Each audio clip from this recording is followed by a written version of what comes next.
Nous sommes le pont entre les États-Unis, le Canada et la RDC. ExoFreight, pour vos transferts de colis en toute sécurité et en toute fiabilité. Notre particularité est que pour vos différentes commandes des véhicules neufs ou usagés et autres colis, nous effectuons l'achat à partir des États-Unis, du Canada et nous livrons en un temps record en République démocratique du Congo.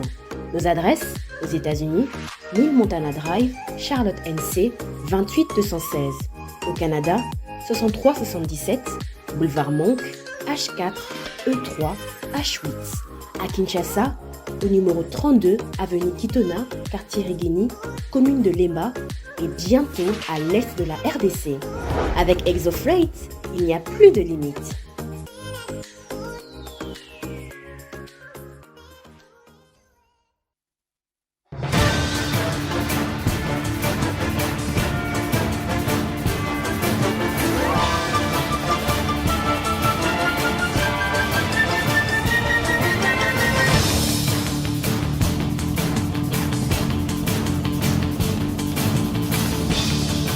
Mesdames, Mesdemoiselles et Messieurs, à toutes et à tous, merci de suivre Congo Buzz Télévision. Merci de faire confiance à Grande Tribune. C'est parti pour votre émission. Aujourd'hui, nous parlons de deux sujets importants. Nous parlons du remaniement du gouvernement. Sama Lukonde II, attendu par plusieurs, est enfin là, avec l'entrée dans ce gouvernement de nouvelles têtes. Et donc, nous allons décrypter cette actualité au cours de cette émission. L'actualité également, c'est le passage rapide de l'ancien président français Nicolas Sarkozy. Il a rencontré deux personnalités du pays. Il a rencontré le président Tshisekedi et le ministre des hydrocarbures Didier Boudimbo. Rien n'a filtré de leurs échanges. Les deux hommes ne se sont pas exprimés à ce sujet. Eh bien, à part cela,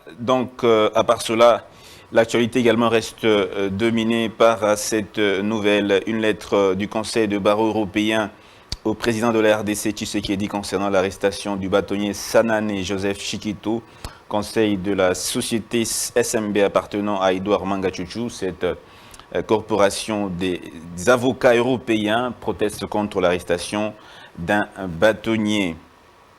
Procès Snell, les trois prévenus ont été acquittés. L'ancien DG Bosco Kayumbo, l'ancien directeur financier et la coordinatrice de la task force de la Snell sont libres au terme de l'arrêt de la cour d'appel de Kinshasa-Gombe, rendu le jeudi 23 mars après-midi à Kinshasa.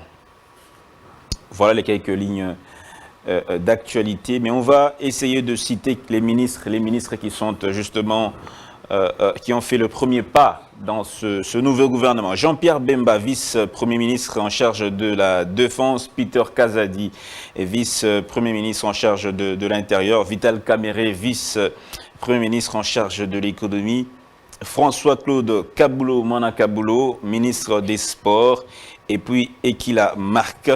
Eve Bazaïba, reconduite à l'environnement, cette fois comme ministre d'État. Voilà les quelques remaniements au niveau ministériel qui se sont faits depuis hier dans la nuit. On va donc essayer de discuter pour savoir si ces profils tombent à point nommé dans cette situation que nous connaissons en notre pays. L'économie patine et la situation de l'insécurité persiste également. Je suis avec deux invités sur ce plateau. Monsieur Henri Tchimbalanga qui fait son grand retour parmi nous. Bonjour Monsieur Henri. Bonjour et merci beaucoup Dan pour cette énième invitation. Et tout le plaisir pour moi de se retrouver encore sur le plateau après un temps relativement long d'absence. Et je salue aussi mon co-débatteur. Merci avec beaucoup. qui ce serait la toute première fois qu'on partage ce très grand plateau. Et je pense que ce sera des très bons moments qu'on va passer ensemble. Merci, Monsieur Henri. Monsieur John Didrik Madimba, vous êtes analyste politique indépendant. Bonjour, Monsieur John. Merci aussi de votre présence. Bonjour, Monsieur Dan Zink. Merci beaucoup de m'avoir invité. Et je crois que nous passerons des très bons moments accompagnés de celui que j'appelle, suivant la culture africaine, le vieux, les doyens. Je crois que nous passerons un très bon moment. Alors, d'entrée des jeux, le premier sujet, je pense que c'est la grande actualité. On n'a pas besoin d'aller par le dos de la cuillère. On va directement aller dans le vif du sujet. Sama 2. Sama 2. Quelles sont les attentes de ce nouveau gouvernement? On va parler premièrement des attentes au niveau de l'économie du pays. Alors, l'économie nationale a réalisé, on va donner la statistique actuelle, a réalisé une croissance de 2,5% en 2022, classant le pays parmi les plus performants en Afrique. Les réserves d'échange se situent au 16 mars 2023 à 4 milliards de dollars américains. Mais les défis qui restent à relever, c'est la chute de la monnaie nationale, la hausse générale des denrées alimentaires et une économie à forte dépendance de l'extérieur.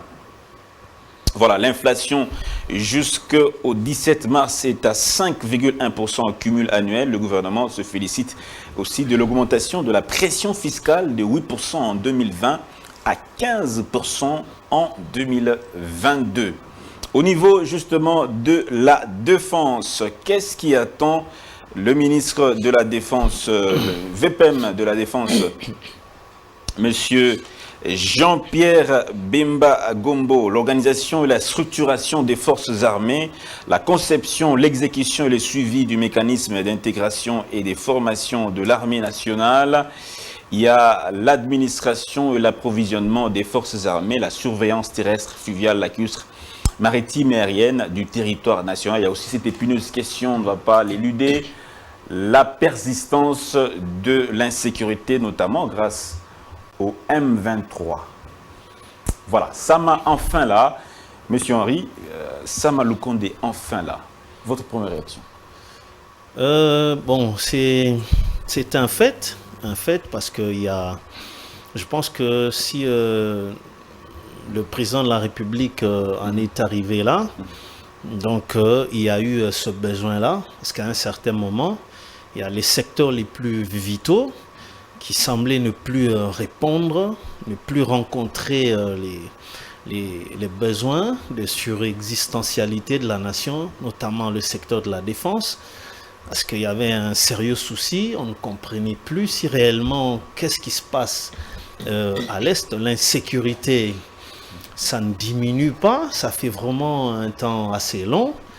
Et que, bon, naturellement, on ne peut qu'essayer un peu d'imaginer ou peut-être d'échanger aussi les donnes, parce qu'il faudrait comprendre que, d'abord, un ministre, c'est celui-là qui a aussi cette obligation-là, ou les compétences de pondre des plans à proposer dans le Conseil des ministres. Donc, tout part de là. Et si le ministre sectoriel n'arrive pas à pondre des plans qui pourront donner en tout cas le début des solutions dans un domaine précis, et surtout qu'il s'agit de la défense du territoire national, qui est un domaine parmi les 5 domaines de souveraineté nationale. Mais avec l'entrée de Jean-Pierre Bemba, un ancien chef militaire, on va se le dire, est-ce que le casting est-il bon? Bon, je pense que Jean-Pierre Bemba, le casting, il est plus ou moins adapté. Pourquoi? Bon, vous l'avez dit, mais vous avez évité de dire un ancien chef rebelle.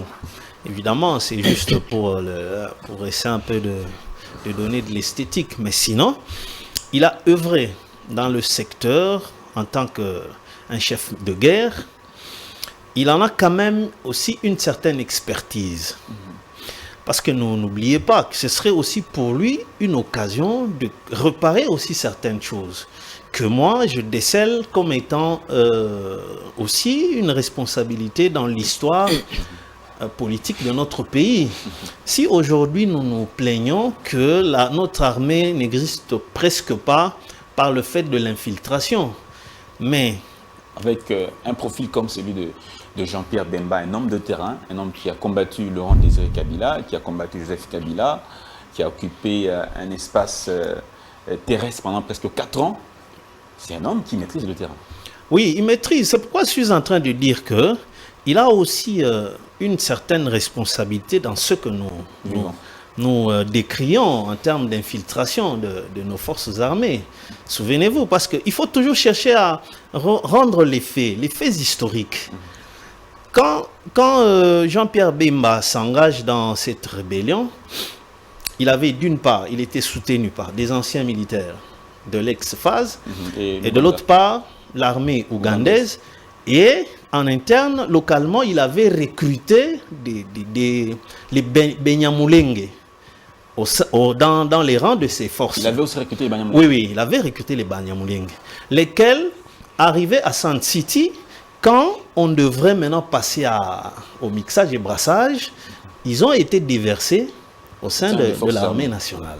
Pareil avec le RCD Goma. C'est le RCD Goma qui nous a déversé plus de 8000 militaires rwandais qui étaient sous la coupe du RCD. À l'époque, le RCD qui était dirigé par les Azarias, Tambouy Mwamba, les Lambert Mende. Bien que tous ces gens-là maintenant, ils se font comme si eux, ils n'ont pas de responsabilité dans cette histoire d'infiltration. Parce que nous, on n'avait pas d'armée. Donc pour moi, je pense que, pour terminer un peu la petite parenthèse, Jean-Pierre Mbemba, c'est plus ou moins un profil parce que il a combattu sur terrain, il connaît le terrain, il a quand même une idée sur l'ennemi, parce qu'il a été l'allié de ces gens-là. Et puis, il doit quand même essayer de réparer les torts. De réparer aussi. D'accord, monsieur Henri, on va revenir là-dessus. Monsieur John, votre point de vue, votre première réaction par rapport à ce gouvernement Sama 2? Oui, bon, le gouvernement Sama 2, moi je me dis, ça devait arriver. Parce qu'il y avait beaucoup de postes vacants. On devait bien pallier à cela. Mais moi, je voudrais ici rappeler aux Congolais que pour moi, en faisant cette lecture, le problème n'est pas les personnes qui sont nommées, même ceux qui étaient avant. Mais le problème est au-delà même de cela. Il faudrait qu'on se dise aujourd'hui, le ministre de la Défense, pour ne parler que de lui, ses responsabilités. On ne doit pas croire, par l'avènement de Jean-Pierre Mbemba, que la question de l'Est sera résolue. Non. La question de l'Est ne sera pas résolue seulement par l'avènement de Jean-Pierre Mbemba. Il y a un mécanisme pouvant conduire à la résolution de ces problèmes. Et voilà pourquoi nous, personnellement, John Dietrich, soutient l'initiative de réformer l'État. Nous devons actuellement, au stade où nous sommes, vu l'infiltration, vu la guerre qui ne cesse de se vivre, parce qu'avant Jean-Pierre Mbemba, il faudrait bien que nous puissions rappeler que Gilbert Kankou, qui était ministre de la Défense, était militaire et général. Vous comprenez? C'est un militaire formé, des formations. Mais cette question n'a pas pu trouver sa solution. Aujourd'hui, ce n'est pas parce que Mbemba est nommé, ce n'est pas Mbemba qui va mener la solution au problème, mais c'est une réforme énorme, une réforme profonde de l'État. Voilà pourquoi je rappelle aux Congolais en disant, au moment où nous sommes menacés, au moment où la guerre ne cesse de refaire surface partout, à Kwamonto, à l'est du pays. Le profil de Jean-Pierre Mbemba ne répond pas. Je suis en train de répondre. Ne répond pas aux critères. Non, je ne dis pas ne répond pas aux critères. Je vais simplement ici présenter au peuple congolais. C'est vrai, Jean-Pierre Mbemba est populaire. C'est vrai, on a connu Jean-Pierre Mbemba comme un ancien rebelle. Mais qu'on ne se fige pas seulement par la casquette de Jean-Pierre Mbemba parce qu'il a dirigé la rébellion. Je rappelle aux Congolais qu'avant Jean-Pierre Mbemba, il y a eu Azarias Robert comme vice-président de la République chargé de la défense dans ces pays. Azarias Robert ressort d'une grande rébellion avec le RCD Goma. Mais ça n'a pas pu résoudre le problème de l'insécurité. Ça n'a pas pu résoudre le problème de la guerre. Et donc, la question que je pose vient du fait que M. Henri a dit qu'il a aussi une responsabilité dans ce que nous connaissons aujourd'hui. Bon, sur sa responsabilité, c'est à chacun de nous d'apprécier. Moi, simplement, je voudrais dire aux Congolais que les gouvernements Sama 2, qui est présenté au peuple congolais, ne viendra pas, et pour moi, n'a pas le moyen suffisant pour remédier aux maux, à tous les maux que nous connaissons, sur quoi nous croupissons, parce que l'État doit être réformé. Au moment où nous sommes, nous devons plus promouvoir la pensée de la Renaissance, parce que cette Troisième République a montré ses limites.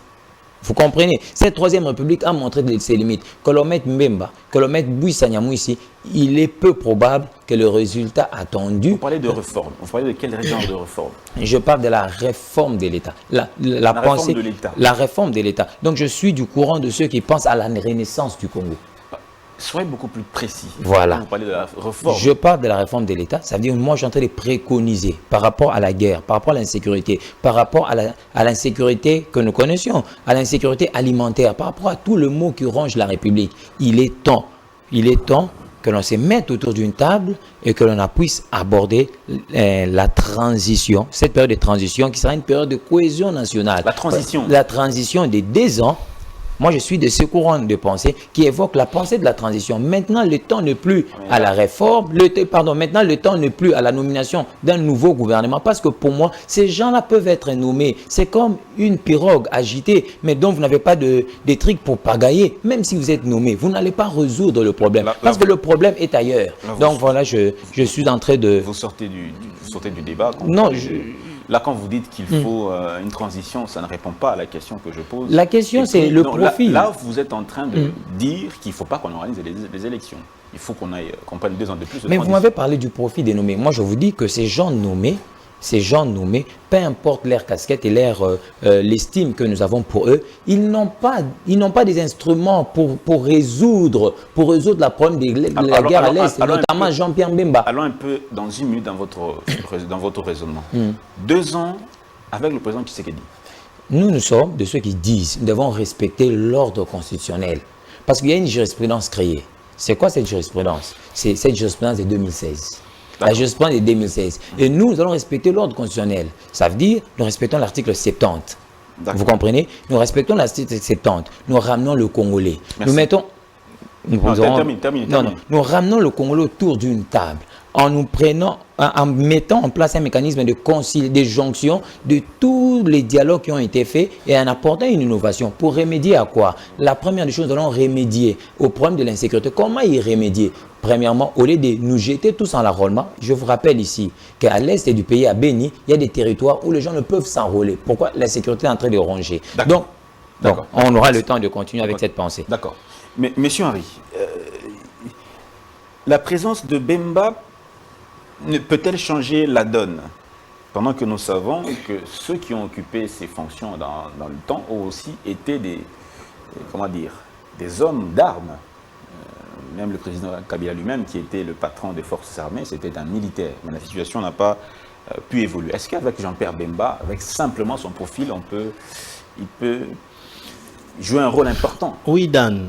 Bon, je souhaiterais aussi que mon co-débatteur soit beaucoup plus dans les thématiques pour ne pas désorienter les énergies, parce qu'on aura tendance maintenant à aller à répliquer à ce qu'il dit là. Je pense que les solutions ne viennent aussi qu'avec les hommes, avec les compétences des hommes. Sinon, on ne peut jamais trouver solution dans le néant comme ça. Donc, chaque homme a ses facultés. C'est aux hommes de proposer des réformes. Mais oui, c'est l'homme qui pond le tout. Et la deuxième étape, c'est maintenant trouver les mécanismes d'applicabilité de ce que l'homme pond comme pensée. Vous savez, revenons un peu en arrière.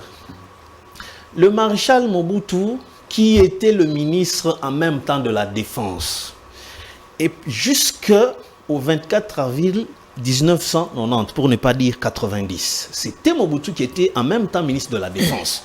Et notre armée, à l'époque, avait une autre connotation.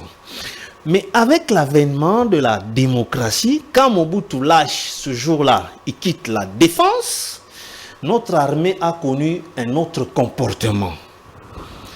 Et nous sommes allés jusqu'à ce qu'on soit chassé, qu'il soit chassé par le Rwanda, l'Ouganda et la coalition AFDL. Laurent Désiré, quand il arrive, il avait sa façon de faire les choses. Et après lui, on a eu Joseph Kabila.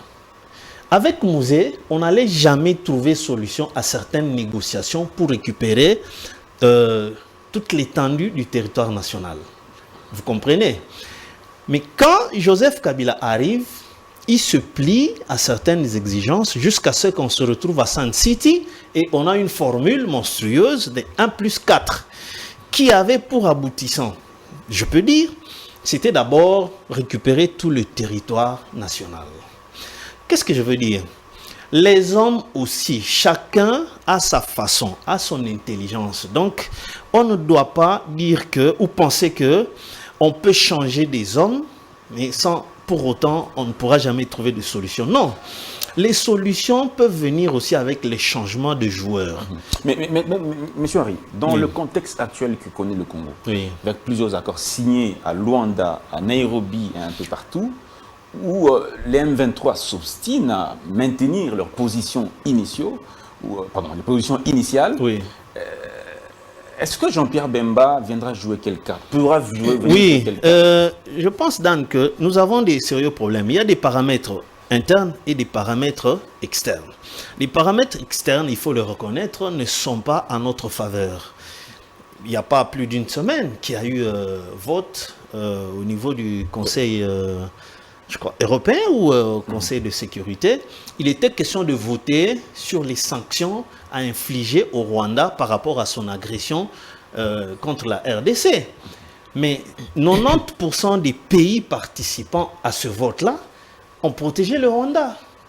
Donc, c'est dire que le paramètre international n'est pas en faveur de la RDC. C'est un fait. C'est pour répondre à ce que vous dites que est-ce que qu'on ait échangé des ministres ou quoi que ce soit, est-ce que ça va résoudre?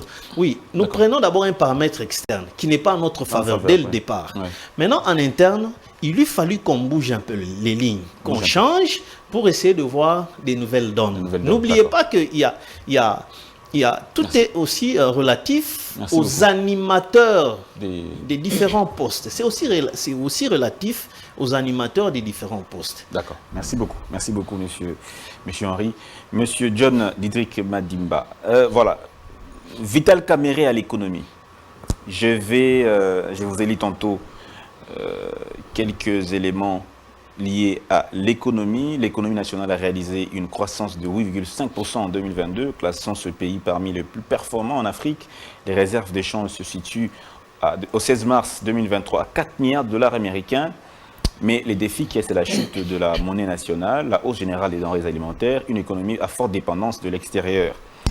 Et le gouvernement se félicite également de l'augmentation de la pression fiscale de 8% en 2020 et à 15% en 2022. L'économie nationale se porte de mieux en mieux si on voit les chiffres, mais dans le fond, on sent quand même une certaine fluctuation. L'inflation est toujours galopante. Est-ce que M. Kamerhe répond-il au critérium des hommes qui peuvent venir quand même apaiser la situation? Bon, en venant un peu sur l'inflation et l'économie congolaise, nous devons le dire, on le dit à chaque fois, l'économie congolaise, qui est économie extravertie, continuera à subir toujours de coûts exogènes. Parce que lorsque la crise est exogène, vous constaterez que l'économie de la RDC sera toujours en souffrance. Mais dans la politique économique, je crois qu'il y a des mécanismes d'anticipation. Nous croyons que l'avènement, parce que moi j'ai toujours cru que le problème n'est pas comme pour ce gouvernement, n'était pas forcément de faire bouger les têtes. Là, je le dis, je me répète. Et le problème n'était pas forcément de faire bouger les têtes. Pour moi, le problème était ailleurs. Le problème n'est pas forcément de faire venir M. Kamerhe ou bien M. Jean-Pierre Bemba. Nous sommes actuellement en République démocratique du Congo et en situation où nous continuons jusqu'au jour d'aujourd'hui. D'exporter nos minéraux, nos différentes richesses à l'état brut. Vous comprenez? Lorsque nous continuons dans cette démarche et que nous sommes tendants vers l'extérieur, nous sommes tendants vers l'extérieur, il n'y a pas de vraie politique depuis la création. Depuis la création de ce régime, qui est censé impulser cette politique? Là, je vais arriver. Oui. Or, dans le plan du gouvernement, quand vous lisez le plan du quinquennat, il y avait une pensée ou bien un budget alloué d'ailleurs à la création de la banque agricole. Vous comprenez? Il y avait déjà des lignes bien définies. Si on respectait ces lignes, nous allons pallier au problème de l'inflation, nous allons pallier même au problème, de l'inflation, nous allons pallier au problème de l'insécurité alimentaire. Je vais vous rappeler ici, et rappeler le Congolais, que la République démocratique du Congo n'a pas de route à dessert agricole. Et là, ce n'est pas M. Vital Kamerhe qui viendra inventer ces choses. Et ce n'est pas M. Vital Kamerhe qui viendra mettre ces choses en application. Parce que même dans le programme du quinquennat de Sam Lukonde, ils ont prévu cela. Ils ont prévu la création d'une banque agricole. Je vous rappelle ici, jusqu'à la création de l'Organisation mondiale du commerce, les différentes rounds qui se sont tenues. On a constaté dans la tenue des différentes rounds... Tout ça, c'est au niveau des intentions, mais au niveau de la mise en œuvre. Mais c'est qui détient la politique administrative? Non, chaque ministre est indépendant dans son secteur. C'est ce que je dis. Qui détient la politique administrative? La politique administrative est détenue par le Premier ministre. La politique administrative est détenue par le Premier ministre. Il y a déjà un plan. Les budgets alloués, dans le budget, on a déjà arrêté de croire que l'individu, parce que M. Kamerhe est un individu au milieu d'un groupe. Vous comprenez? Au milieu d'un groupe. Et il dépend du Premier ministre. Or, le Premier ministre, dans le quinquennat, avait déjà prévu la relance de l'agriculture. Mais quand nous, aujourd'hui, nous n'avons pas de route à desserte agricole, vous croyez que M. Kamere viendra parce que c'est M. Kamere que les prix seront revus à la baisse? Non. Tant que nous, aujourd'hui, on n'a pas anticipé pour arrêter ces mécanismes-là de l'extraversion de l'économie congolaise, qui est dépendante de l'extérieur. Écoutez, pardon, je vais terminer par là. Aujourd'hui, il faut qu'on se le dise. Après la première crise mondiale, la crise économique mondiale causée par la Covid-19. Il y a eu trois mois. Pendant 3 mois, les avions n'ont pas décollé. Vous comprenez? Et nous, comme on est dépendant de l'extérieur, j'ai dit à chaque fois on est extraverti, on dépend. Les conséquences, on doit les subir.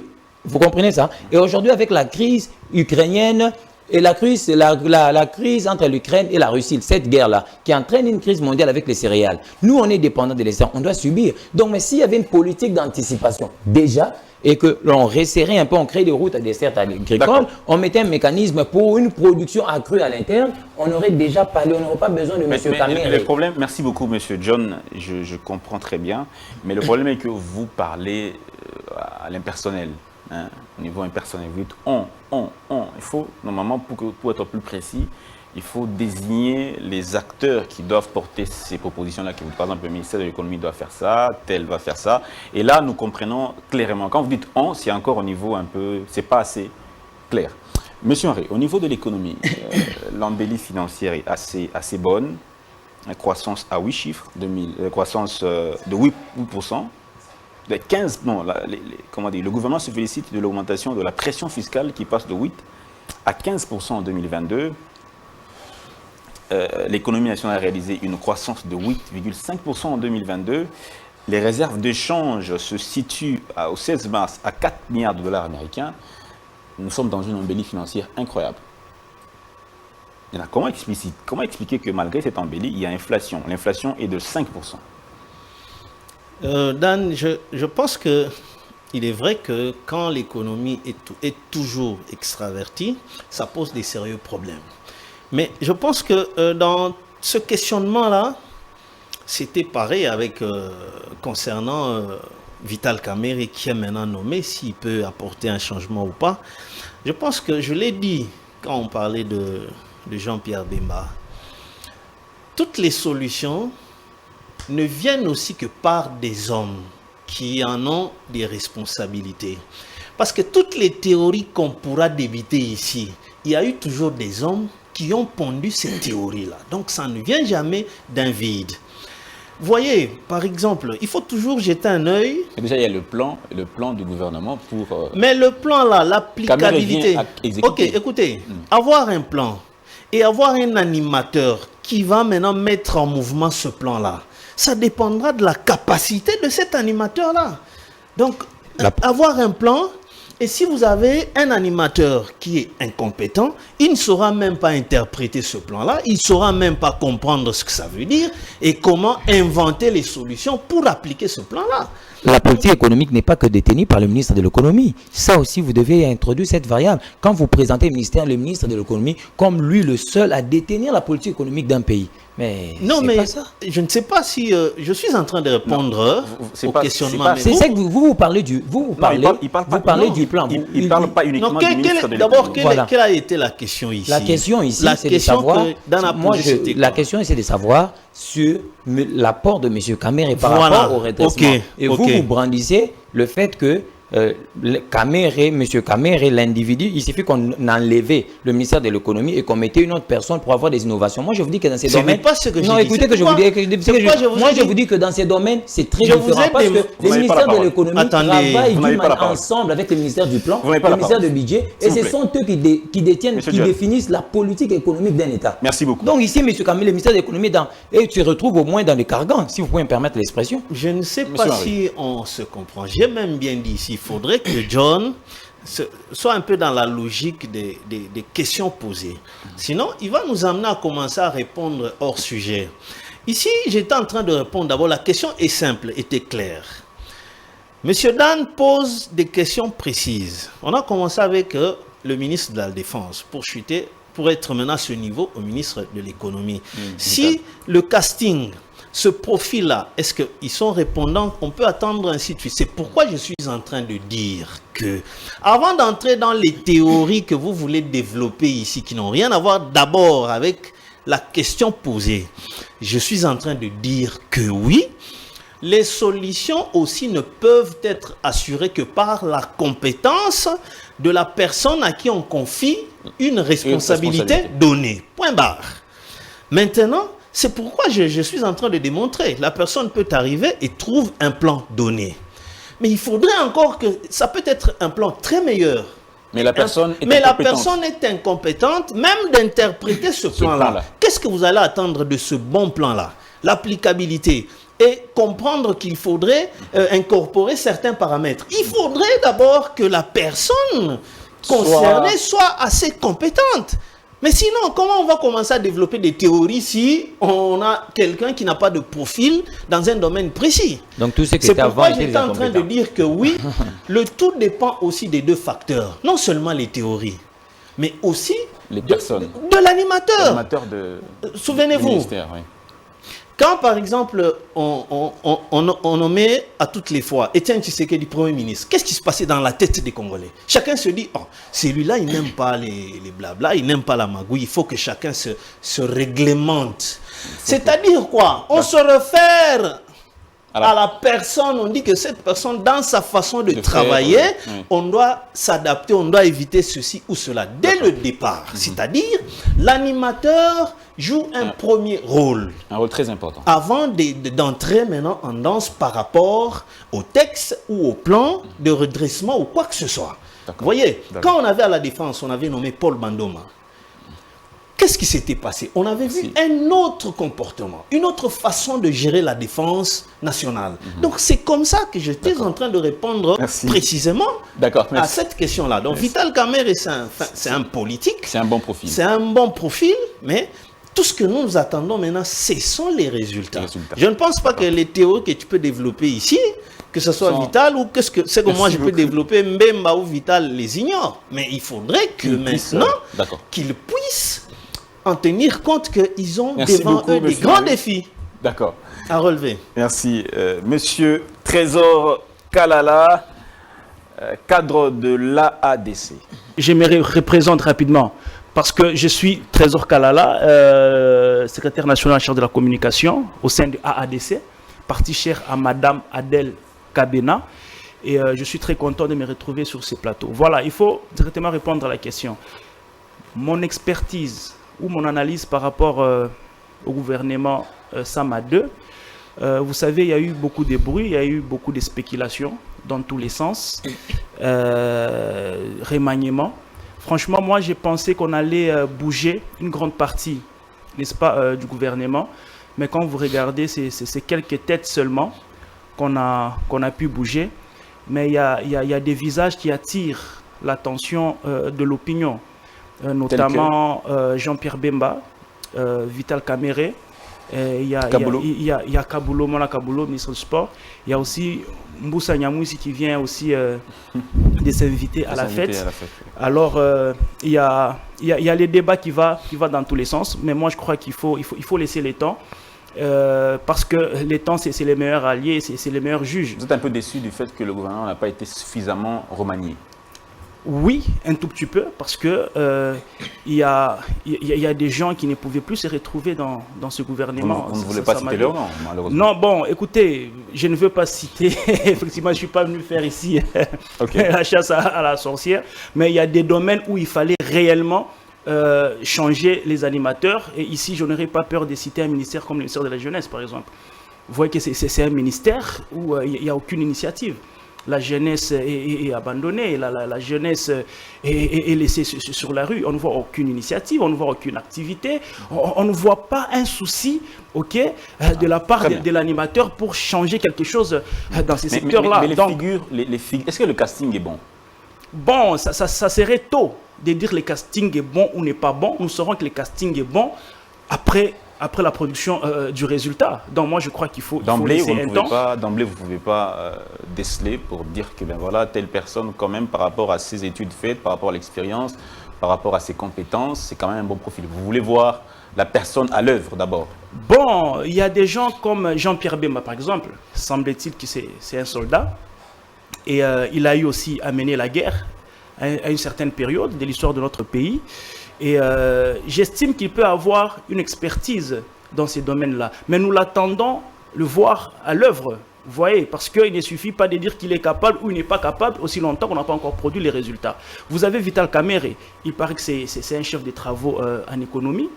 Ok, il a eu à distinguer certaines fois à l'université. Un docteur en gros. Ah, docteur. En économie. Voilà, donc vous voyez, donc paraît-il c'est un docteur et il parle beaucoup, il énonce beaucoup de théories en matière économique. Il faut entendre Vital Kamerhe lorsqu'il doit aborder les questions économiques. Alors, une personne comme ça, quand on lui donne un secteur comme ça, nous attendons des résultats. Mais laisse-moi un peu s'apaisantir sur le débat que j'ai trouvé sur ces plateaux, notamment sur comment je peux dire, l'inflation et tout. Il y a hausse de prix et puis on ne produit pas, en fait tout ça. Moi j'aimerais dire aux téléspectateurs que Vital Kamerhe, même si c'est le meilleur économiste du monde, il ne saura pas changer les choses aussi longtemps que notre système est tel qu'il est. Quand tu es ministre de l'économie, tu prends, on te donne la gestion, ok? Dans un pays qui importe tout, dans tous les secteurs, dans les secteurs pétroliers par exemple, on n'a aucune raffinerie de pétrole ici, ok? Au moins, Perenco qui est là ne réussit pas à couvrir toute l'étendue de la République. Donc bref, on n'a pas une raffinerie de pétrole sérieuse. Est-ce que alors, tu arrives, ne peut pas venir de lui? Non, l'impulsion c'est quoi? Quand on parle de l'impulsion, ça veut dire que nous sommes dans un domaine, par exemple, agricole. Les initiatives ou les propositions à faire... Allons dans les secteurs agricoles. Quand on n'a pas de minoterie, on n'a pas une minoterie sérieuse, ou on n'a pas de minoterie, on achète la farine pour nous qui sommes à Kinshasa, en Angola. Ceux qui sont à Lubumbashi, ils achètent. Merci. En Zambie, en Afrique du Sud. Merci beaucoup. S'il vous plaît. Alors, vous voulez qu'il crée quelle magie? Moi, je crois qu'il faut développer un développement interne. Donc, il faut favoriser la production à l'interne. Et c'est là dans tous les secteurs. Et c'est comme ça qu'on rendra la tâche facile au ministère de l'économie. Vous aurez aimé que le ministre de l'Agriculture aussi puisse bouger. Vous aurez aimé que... C'est ce que je dis. Dans tous les secteurs, dont les ministres des hydrocarbures, ils doivent bouger. Les ministres de l'Agriculture, pêche et l'élevage, ils doivent bouger. Les ministres de mines... Donc, dans tous les secteurs, il faut bouger afin qu'on puisse équilibrer notre économie automatiquement. Donc, on peut mettre même un ange qui a étudié l'économie auprès de Dieu le Père. Mais quand le système est tel qu'il est, il ne fera pas la magie. Parce que moi, je suis un opérateur économique. Donc, je vais en Chine. J'achète mes vêtements à un tel prix. Quand j'arrive ici, le ministre de l'économie ne me dit pas non, baisse ton prix. Donc si on fabrique les vêtements ici à l'intérieur, eh bien nous allons fixer notre prix nous-mêmes à l'interne. Vous êtes pétrolier. Oui, de formation. Des formations. Vous avez étudié à l'IPG. Je suis chef, ou je suis assistant là. Vous êtes assistant à l'IPG. Oui. La reconduite du ministre des hydrocarbures, M. Didier Boudimbou. Votre réaction? Au fait, c'est là où on va un peu ne pas s'accorder avec les camarades Trésor. Didier Boudimbou, pour moi, je vais vous présenter tous les éléments, pour moi, mérite d'être reconduit. Pour la première raison. Didier Boudimbou a su mettre en valeur les différents potentiels en hydrocarbures de la République démocratique du Congo. En lançant l'appel d'offres sur les 27 blocs pétroliers. Ça, c'est très important. Les études sont hypothétiques selon certains cabinets de chercheurs. Certains blocs n'existeraient pas. Selon certains cabinets, vous avez dit les études sont hypothétiques. Mais ici, on nous présente les 27 blocs mis en valeur par le ministre des Hydrocarbures. Ça fait longtemps qu'on a lancé cet appel. Oui, mais il faudrait les souscripteurs. Je vous rappelle, je vais arriver. J'ai le document. Les souscripteurs pour le gaz naturel. Non, je parle des blocs pétroliers. Oui, mais ce sont des blocs, non, les gaz naturels. Ce sont des blocs. C'est quoi un bloc? C'est une subdivision par l'État, par l'autorité compétente d'un espace. Non, on a parlé des blocs pétroliers et des blocs gaziers. Voilà, je parle des blocs pétroliers. Le bloc pétrolier, comme le bloc gazier, c'est du pétrole. Il y a 27 blocs pétroliers plus 3 gaziers. Le ministre a mis en place, par appel d'offres, il a mis en valeur le potentiel en hydrocarbures de la moitié du Congo. On a lancé cet appel d'offres. Il faudrait qu'il y ait des souscripteurs. Mais pour montrer l'avancée, pour le gaz associé qui est au lac Kivu, il y a aujourd'hui des souscripteurs. Le ministre ayant compris que nous sommes pays solution. Voilà pourquoi, même dans ma pensée, je suis de ceux qui disent que la RDC doit encore augmenter sa diplomatie pour que la RDC siège au Conseil des sécurité des Nations Unies. Pourquoi? Partant des différentes matières que nous avons. Nous sommes pays solution. Le ministre a lancé l'appel d'offres sur la réutilisation du gaz associé. Le gaz associé, c'est un gaz qui pollue l'atmosphère par le torchage. Je vais y arriver. Je suis d'accord avec. Quand vous dites que vous êtes pour que... Mais je suis en train de vous montrer. Justement, j'aimerais quand même vous arrêter. Est-ce qu'il y a une politique de la relance de la production de pétrole au niveau interne? Parce que Trésor l'a dit ici, on ne produit pas, on importe tout, même le pétrole, pendant que nous avons des blocs pétroliers. Permettez-moi d'y arriver. Le ministre, par le torchage, quand on exploite le pétrole à Mwanda, vous constaterez que ça brûle. Et quand ça brûle, il y a émission de dioxyde de carbone. Qu'est-ce que le ministre a fait? Il a lancé l'appel d'offres pour l'utilisation de ces gaz associés afin que l'on ne puisse plus continuer avec le torchage. Le ministre n'est pas arrêté là, à l'est du pays. Il a lancé le mécanisme de quoi? Il a lancé les dégazages d'un golfe, les dégazages du dioxyde de carbone. Donc il n'y a pas celui qui a fait mieux que lui. Le dégassage du COD. Le ministre a lancé le dégassage du dioxyde de carbone. Il n'y a pas celui qui a fait mieux que lui. J'espère que vous ne le faites pas des yeux doux. Non, allons maintenant l'exploitation du pétrole. La convention elle est de quelle année? De 1969. De 1969, c'était un contrat de concession. Et nous avons signé un contrat de concession avec Chevron à l'époque. Qu'est dit le contrat de concession? On vous cède une terre en contrepartie des différentes taxes. Et dans cette convention, l'État congolais a, si je ne me trompe pas, 15%. Qu'est-ce que vous voulez que le ministre fasse? En venant la production et la raffinerie. La raffinerie a été construite avant l'exploitation du pétrole. La construction de la raffinerie a commencé en 63. Elle a pris fin en 68. Là, le coco, qui est le pétrole congolais, n'avait pas été foré. Le pétrole congolais est foré en 79. Vous comprenez que la raffinerie est en convention simple, mais que lorsqu'on fore à la côte atlantique des mondes, on se rend compte que le pétrole congolais est moyen. Si vous mettez dans cette raffinerie, elle vous produira 60% de produits lourds, noirs, que de produits blancs. Qu'est-ce que vous allez faire? La conséquence, la raffinerie devait tomber à l'arrêt. Maintenant, aujourd'hui, si on veut relancer la raffinerie, il n'y a pas que ça. D'ailleurs, le gouvernement est allé à la construction du port en eau profonde des bananes. Le port en eau profonde, c'est aussi un mécanisme d'allègement des structures de prix. Pourquoi d'allègement? Parce que le port en eau profonde des bananes va arrêter ce qu'on appelle les transits. Monsieur John.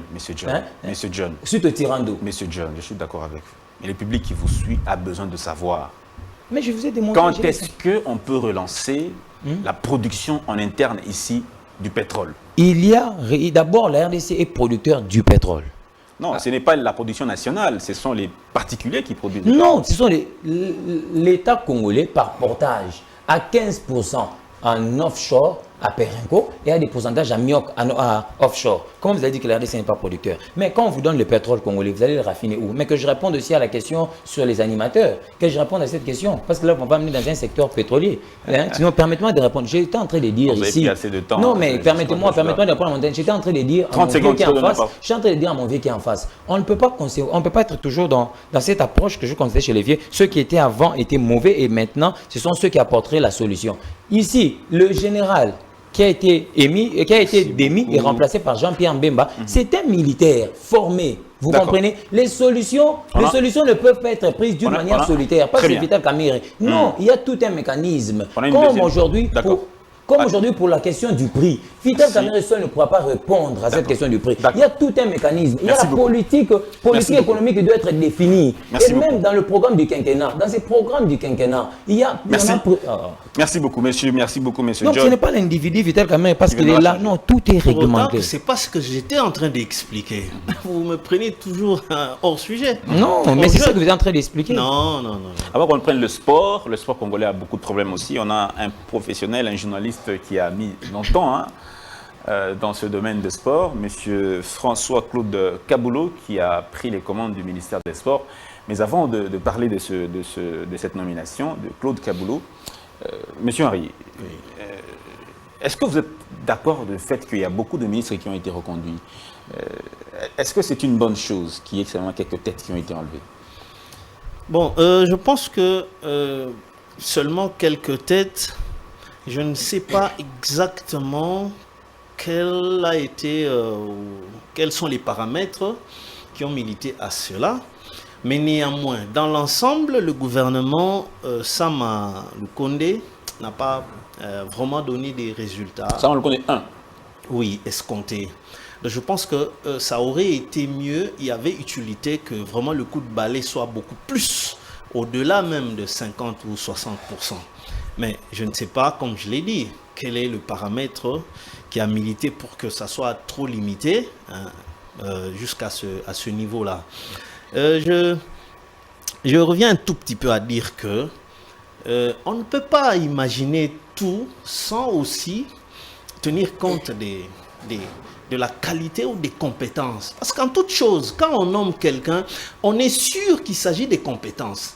On ne voit pas seulement les textes ou tout ce qu'il y a comme principe, comme détail. Vous voyez, c'est pour dire à John que je n'étais pas en train de dire ce que lui me prête. Non.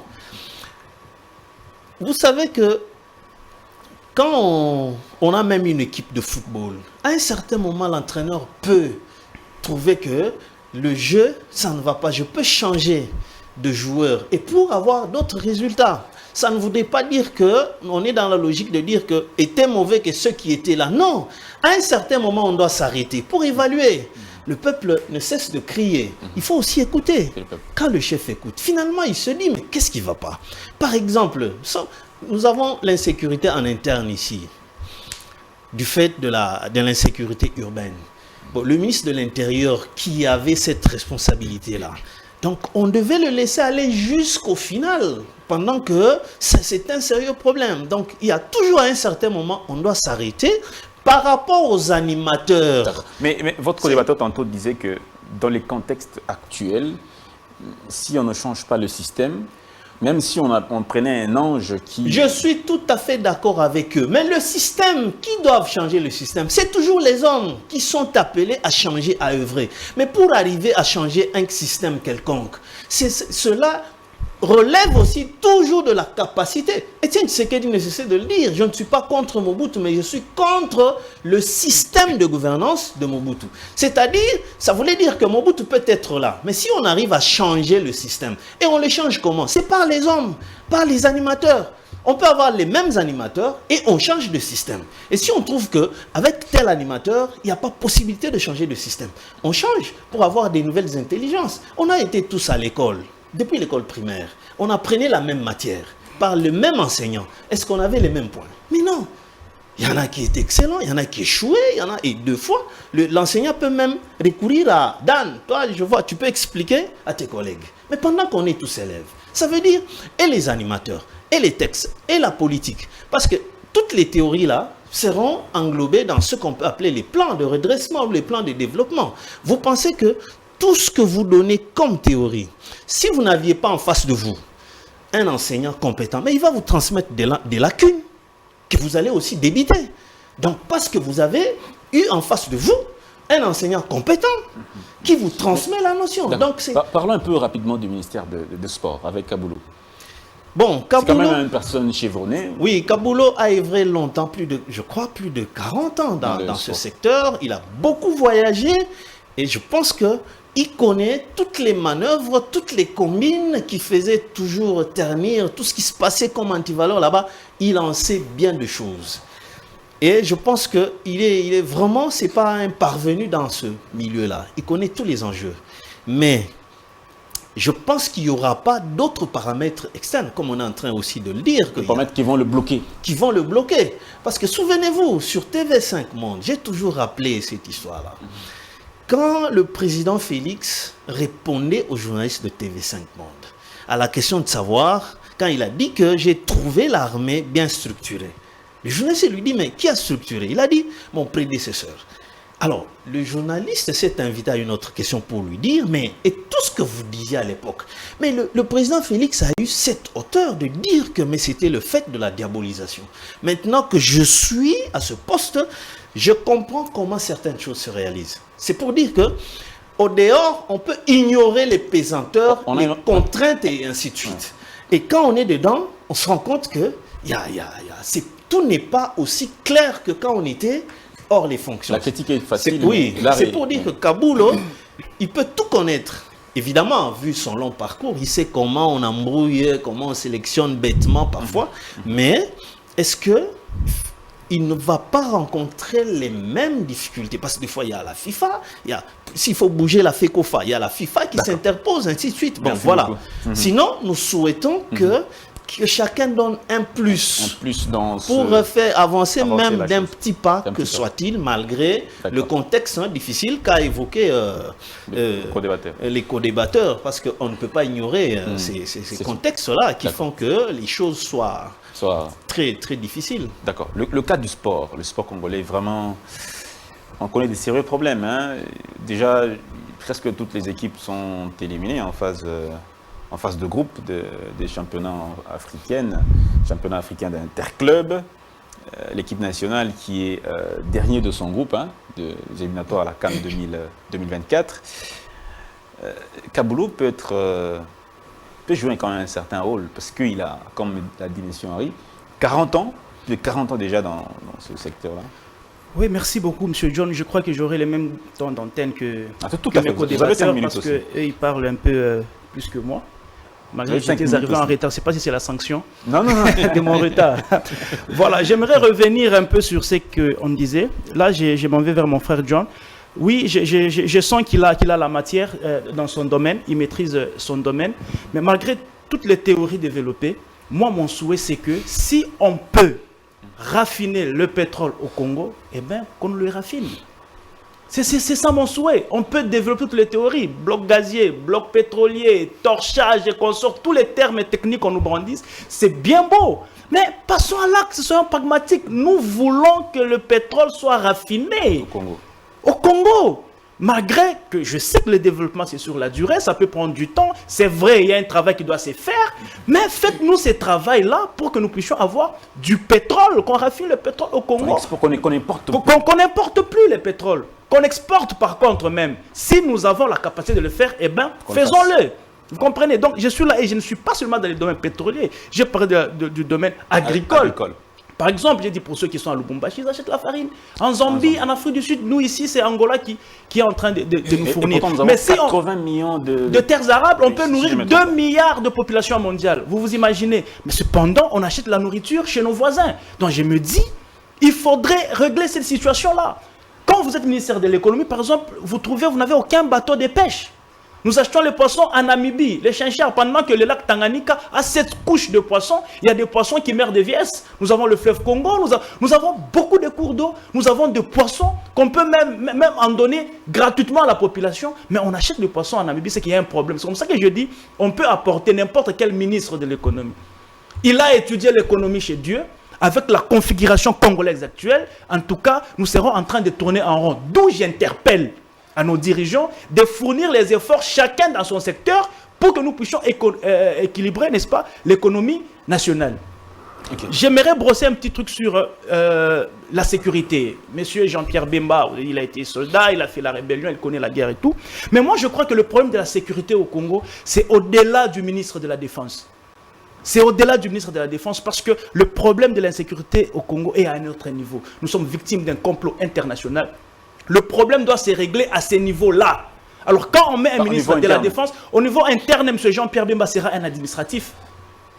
Comme celui qui l'a précisé. Il sera un administratif parce que le problème de l'insécurité au Congo n'est pas à son niveau. C'est à un autre niveau. Et ce niveau-là, c'est un niveau international au point que ça intéresse les 5 membres permanents du Conseil de sécurité des Nations Unies. C'est là qu'on doit jouer.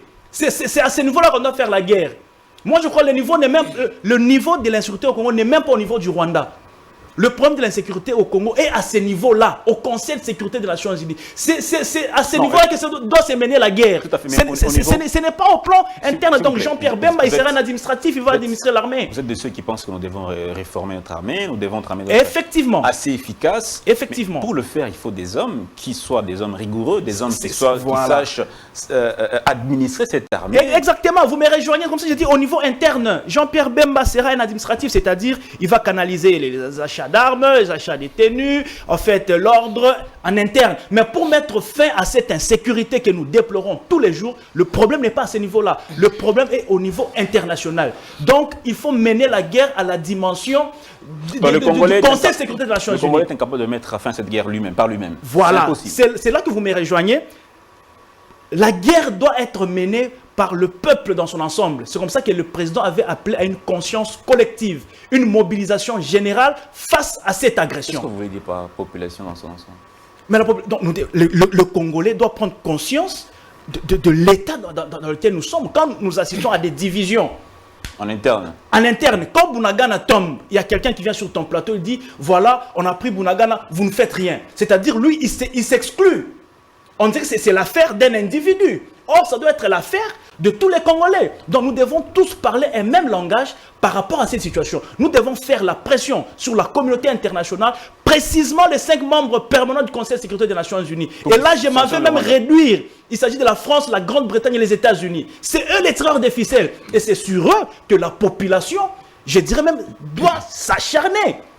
Il faut mener des actions. Il faut manifester à l'unisson pour mettre fin à cette histoire-là. Mais quand il faut individualiser l'affaire de l'insécurité, il faut parler de Tshisekedi, il faut parler du ministre de la Défense. Moi, je crois que nous tapons à côté. Ça ne marchera pas. Cette guerre sera vaincue par l'ensemble de la population dans l'unité d'esprit, de conscience et des actions. C'est comme ça que nous allons vaincre cette guerre. Ma question était aussi au niveau du sport. Voilà.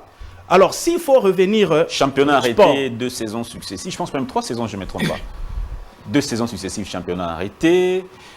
Les équipes qui sont éliminées, le sport congolais ne fait plus vraiment rêver. À l'époque, on avait quand même des internationaux qui faisaient quand même la fierté à l'étranger, mais aujourd'hui, c'est quand même assez difficile. Effectivement, c'est un constat. Il y a un nouveau animateur, François Kaboulot. Quand il a commencé à faire le sport, je crois que peut-être nous trois, on n'était pas encore nés. Peut-être le vieux Henri était là. Donc, c'est un expérimenté, c'est un chevronné dans les secteurs. Mais moi, j'ai un petit souci, un petit regret par rapport à ces domaines-là. J'accepte parce qu'il est là, il est expérimenté. Mais moi, j'aurais bien voulu que ce soit une autre personne. Pourquoi? J'aurais bien voulu que ce soit Moïse Katumbi, ministre des Sports. Non, il n'est pas dans l'Union sacrée. Oui, non, il écoutez, est pas membre de l'Union sacrée. Nous parlons du pays. Vous savez, Moïse Katumbi a une expertise dans ces domaines. Vous avez vu comment il a géré... Plus que celle de Kaboulou. Écoutez, Moïse Katumbi a apporté des résultats dans ce domaine-là de sport. Il a apporté des résultats. Mazembe était 4 fois champion d'Afrique. 5 fois. Voilà. 4 fois. Non, mais même la Coupe de la Confédération. Ouais. Donc, Mazembe était même la meilleure équipe de 2019, je crois, jusqu'en 2014 ou 2015. Alors moi, je crois, si Moïse Katumbi pouvait être nommé ministre du sport dans ce pays, je crois que le sport prendrait une autre allure. Et surtout que c'est un expérimenté dans le couloir de la FIFA, de la CAF. Vous avez dit tantôt vous-même ici, même si on nommait un ange, dans un contexte actuel, on ne saura pas changer les choses. Est-ce que vous... Ça, c'est le politique qui parle. Ça, c'est le politique qui parle. T'as eu. Monsieur Dan, nous sommes dans un domaine bien pratique. Le sport. Ok, le sport, il est mort. Écoutez, on ne doit pas mélanger le sport, l'agriculture, le pétrole et tout. Là, ce sont des domaines un peu... Il y a trop de méandres là-bas. Mais le sport est plus pratique. Donc, quand il y a un match, nous devons les gagner. Dans les 90 minutes, nous devons les gagner. Et Moïse Katumbi sait faire ça. Moïse Katumbi peut faire ça. C'est comme ça que je peux donner un conseil. Au lieu de s'embrouiller, de s'embourber dans la présidence et tout ça là. Non. Monsieur Moïse Katumbi devait être ministre du sport. Et pour cette fois-ci, on pouvait mettre Kaboulou Mona Kaboulou vice-ministre. On connaît notre pays. Vous voyez, Monsieur Kaboulou vice-ministre. Monsieur Katumbi ministre des Sports. S'il y a un match, un grand match à grands enjeux, si son équipe gagne le match, on connaît comment les Congolais allaient. Non. Alors ce qu'on va faire, c'est quoi? Si Moïse Katumbi est ministre du sport, eh bien, on va lui demander de saisir de Mazembe. Déjà que Mazembe n'appartient pas à Moïse Katumbi. Moïse Katumbi a trouvé Mazembe et il va laisser Mazembe. Il n'est que président de ce club-là. Donc on va seulement lui demander de démissionner, en tant que président de Mazembe et de s'occuper maintenant du sport en général. Et moi je crois, si Moïse Katumbi prend la direction du ministère du sport dans ces pays, en tout cas ce pays prendra de l'envol. Est-ce que vous savez qu'aujourd'hui le Brésil est connu grâce au sport? L'Argentine, ils ont un grand témoignage par rapport à ces domaines-là de sport. Kaboulou n'est pas... Ils ont même participé à... Pas assez, Non, pas. Kaboulou a expérimenté.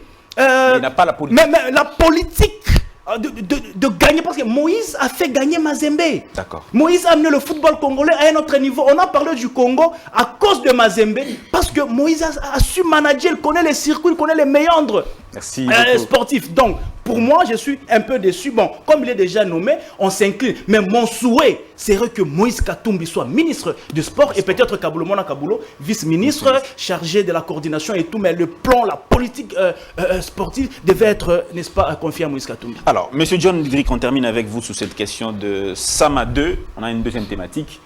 Plus assez de temps. Le sport, c'est un domaine qu'on n'évoque pas assez ici, hein, mais c'est aussi, on parle de la politique de sport. Le profil, votre co-débatteur a loué Moïse Katumbi, c'est un point de vue, je ne vous demande pas d'opiner dans ce sens-là, mais votre point de vue aussi. Bon, moi je trouve, d'abord je vais un peu rebondir sur les éléments qui ont été sortis ici, seulement sortis ici, notamment du côté du vieux et du côté de mon frère Trésor. La première chose que j'ai dit ici sur le domaine pétrolier, puisque je devais revenir, vous m'avez taxé d'être celui qui bombarde les théories, mais je rappelle que le concept mental, c'est celui qui a engendré les verbes. Donc c'est d'abord la théorie qui engendre la pratique. En venant au raffinage du pétrole congolais, mais c'est possible si seulement la RDC produisait au-delà. Nous on produit 25 000 barils. 25 000 barils par portage. Vous allez créer une raffinerie. Vous créez une raffinerie pour le pétrole coco, qui est le pétrole moyen, alors qu'on produit 25 000 barils. Est-ce que vous vous rendez compte de la charge? Est-ce qu'on ne peut pas aller au-delà? Il y a moyen, non?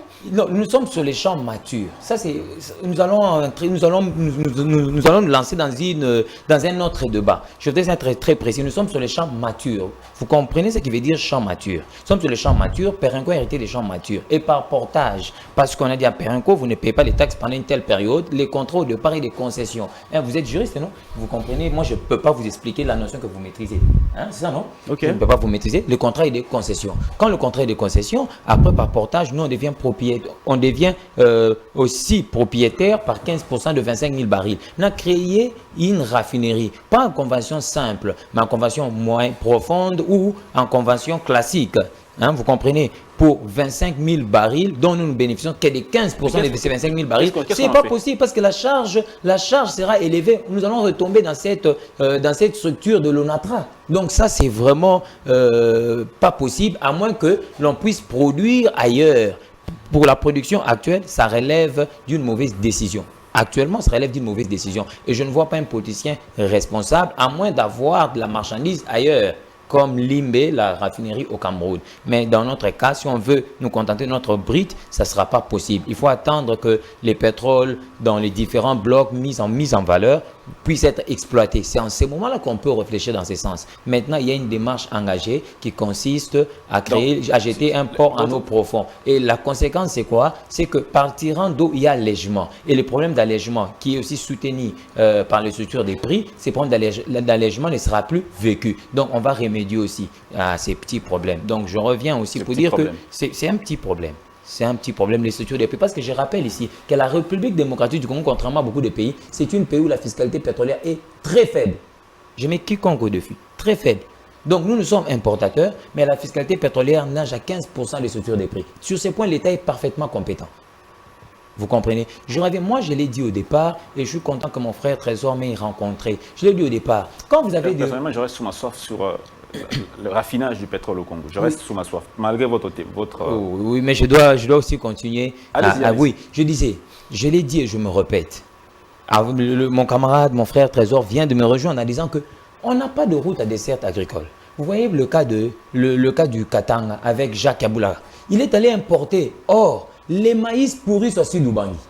Vous vous rendez compte? Les maïs pourrissent à Sidoubangi. Mais nous, on va importer le maïs en Zambie. Pourquoi? Parce qu'il n'y a pas de route à desserte agricole. Moi, j'ai été à la base Kitona, juste même après la base Kitona. Les bananes nous ont vendu à 500 francs, mais des seaux de bananes. Mais il n'y a pas possibilité que ces choses nous parviennent facilement. Pourquoi? On n'a pas une route à desserte agricole. L'agriculture, la part allouée à l'agriculture, c'est combien dans le budget? La dernière fois que j'ai regardé, c'était 3,30%. Maintenant, avec ça, comment vous voulez que nous puissions redresser l'économie? Ça devient, nous allons continuer à dépendre des chocs extérieurs. Voilà pourquoi je suis en train de dire en parlant du casting Merci. que... Non, je n'ai pas fait. Allez-y. En parlant du casting, que le problème ici, il est structurel. Le problème n'est pas, comme mon frère a utilisé l'expression, n'est pas celui de Maître Vital quand même si on mettait un ange. Quand les structures ne sont pas soutenues, ne sont pas bien orientées. Quand vous suivez le programme quinquennal du Premier ministre, mais on ne serait pas, il faut qu'on se le dise, on serait dans une situation du point de vue économique, on ne serait presque pas dans cette situation parce qu'il est même prévu la construction d'une banque agricole. Je vous rappelle qu'il y a des prêts pour la récolte et des prêts pour la cueillette, même aux États-Unis. Le respect de ce plan qui n'est pas respecté. Voilà, mais ce n'est pas au ministre de l'économie, c'est là où on doit circoncire le show. Ce n'est pas au ministre de l'économie de venir faire respecter ces plans. Parce que la politique économique n'est pas soutenue par le ministre de l'économie. Il y a le ministre du plan, c'est une jonction de beaucoup de ministères. Merci beaucoup, en venant monsieur John. à moi, merci beaucoup, monsieur John. Vous avez pris trop de temps. Non, mais lui a pris 7 minutes. Lui a pris 7 minutes. 7 Alors, minutes. monsieur John, ça devient la discrimination. c'est une discrimination positive. Non, négative. Je prends la parole. Monsieur Henry, le passage de Nicolas Sarkozy, de façon brève, le passage de Nicolas Sarkozy, Africa Intelligence, a dit qu'il venait pour la médiation entre Kinshasa et Kigali. Mais rien n'a filtré de leurs échanges. Votre interprétation de cette... Oui, aussi longtemps que rien n'a filtré, ça veut dire on ne perce pas, mais si on doit s'en tenir de ce journal-là, Africa, qui avait annoncé avant que Sarkozy ne vienne à Kinshasa, qui venait pour faire la médiation entre Félix et Kagame. D'abord, je trouve que ce n'est pas une bonne chose. Souvenez-vous, en 2014, Sarkozy était ici à Kinshasa en tant que président de la République française et il a eu le culot de dire ici au Palais du Peuple, devant les députés nationaux, ça veut dire devant le peuple congolais parce que ceux-là sont des représentants du peuple congolais. Et il était clair, il dit, vous devez accepter, sinon apprendre à partager vos richesses avec vos voisins. Et aujourd'hui, nous sommes en train de nous tirailler avec ce voisin-là qui voudrait prendre nos richesses. Et quelque part, cette histoire-là correspondrait aussi d'une autre façon avec ce que avait raconté le président burundais. Que vous êtes en train de vous disputer une orange avec votre frère, au lieu de vous la partager, vous faites appel à une troisième personne. Mais personne d'entre les deux n'arrive à dire que non, cette orange appartient à vous les Congolais. Il faut que les voisins d'abord vous respectent, qui viennent peut-être à genoux vers vous. Non, on nous parle de partager. Alors, s'il faut s'en tenir à cela, et à ce que Sarkozy avait dit, je pense que c'est pas un bon joueur, c'est pas un bon élément par rapport à cet antécédent-là. Du fait que rien n'a filtré jusque-là, mais néanmoins, si on imagine le précédent, et avec ce qui vient de se passer, on a parlé de, vous avez soulevé que la bataille est ailleurs, mais c'est pas surprenant. On vient de faire un vote. Il lui fallut qu'on vote des sanctions contre le Rwanda. Mais malheureusement, 90% des participants en international ont protégé le Rwanda. Ça veut dire, de l'extérieur, nous, on n'a pas de... Et la France est au four et au moulin. C'est l'un des 5 pays membres permanents qui ne nous soutient pas. Mais ils soutiennent le Rwanda. Merci beaucoup, donc, monsieur.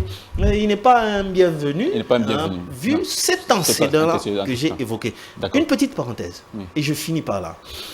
Pourquoi je lis tous les plans, meilleurs soient-ils, à la qualité des acteurs. Laurent Désiré Kabila arrive pour rencontrer cette histoire, ce phénomène d'économie extravertie. Vous avez évoqué d'importer la farine. Il se dit, c'est pas normal que RDC, on aille acheter le maïs en Zambie et en Tanzanie. Il crée le service national, qui est une très bonne chose. Donc aujourd'hui, nous en avons des résultats. C'était Laurent Désiré Kabila. Ça veut dire quoi? Je soutiens la théorie selon laquelle toutes les solutions dépendent aussi de la compétence des hommes qui vont animer et mettre en mouvement tous les plans de développement. Merci beaucoup, monsieur Henry. Monsieur Trésor, votre point de vue sur le passage de Sarkozy, bien que rien n'a filtré, votre lecture des faits? Ouais, ça rejoint ce que je venais de dire. Nous sommes victimes d'un complot international. Et l'un de parrains de tout ce que nous avons comme insécurité dans notre pays, c'est la France.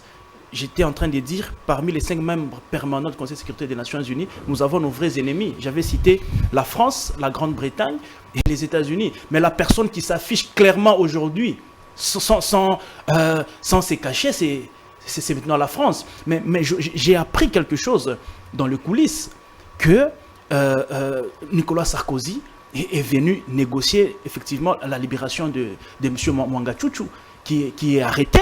Oui, j'ai dit, j'aurais appris qu'il est venu négocier. Pourquoi? Parce que vous devez savoir que M. Mwanga Chouchou, c'est la colonne vertébrale de toute la mafia qui se passe à l'est de notre pays, dans l'intérêt des Occidentaux et même de multinationales. Et là, c'est depuis la nuit des temps. C'est lui le pont de toute la mafia. C'est lui qui a rendu le Rwanda premier producteur du coltan sur l'échiquier international. Alors quand on maîtrise un monsieur comme ça, on ferme son entreprise, tous ces multinationales sont mises en difficulté.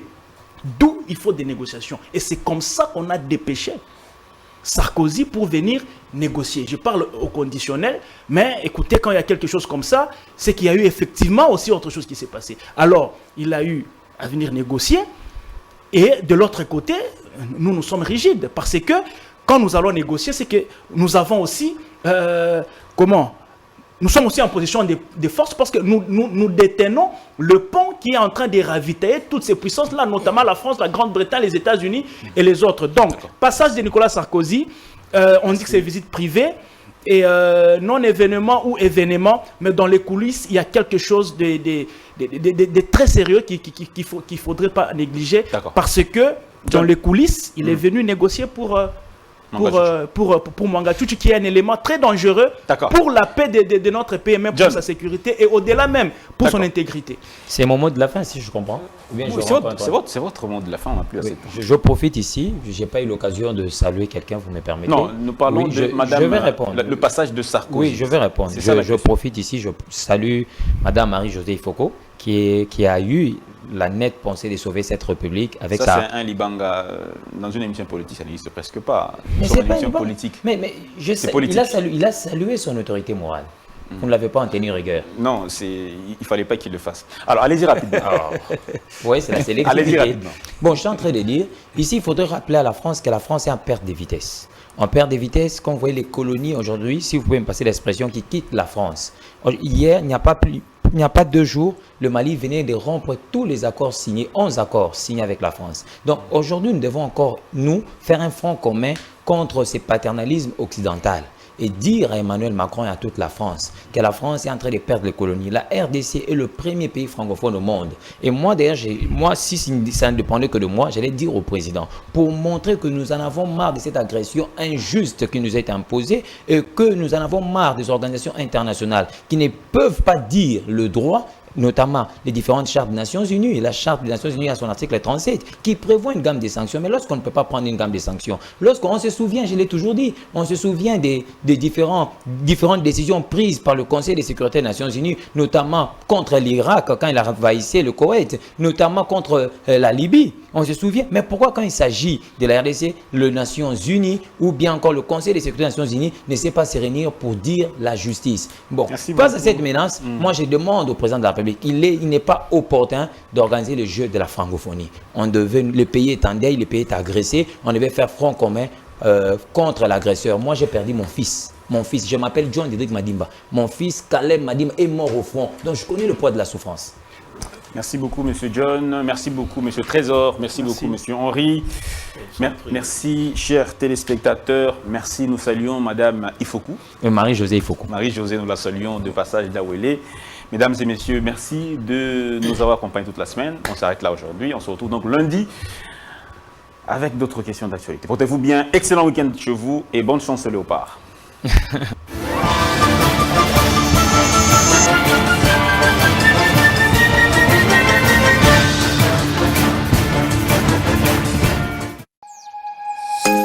Nous sommes le pont entre les États-Unis, le Canada et la RDC. ExoFreight, vos transferts de colis en toute sécurité et en toute fiabilité. Notre particularité est que pour vos différentes commandes des véhicules neufs ou usagés et autres colis, nous effectuons l'achat à partir des États-Unis, du Canada et nous livrons en un temps record en République démocratique du Congo. Nos adresses, aux États-Unis, 1000 Montana Drive, Charlotte NC, 28216. Au Canada, 6377, Boulevard Monk, H4, E3, H8. À Kinshasa, au numéro 32, avenue Kitona, quartier Rigini, commune de Lemba, et bientôt à l'est de la RDC. Avec Exofreight, il n'y a plus de limites.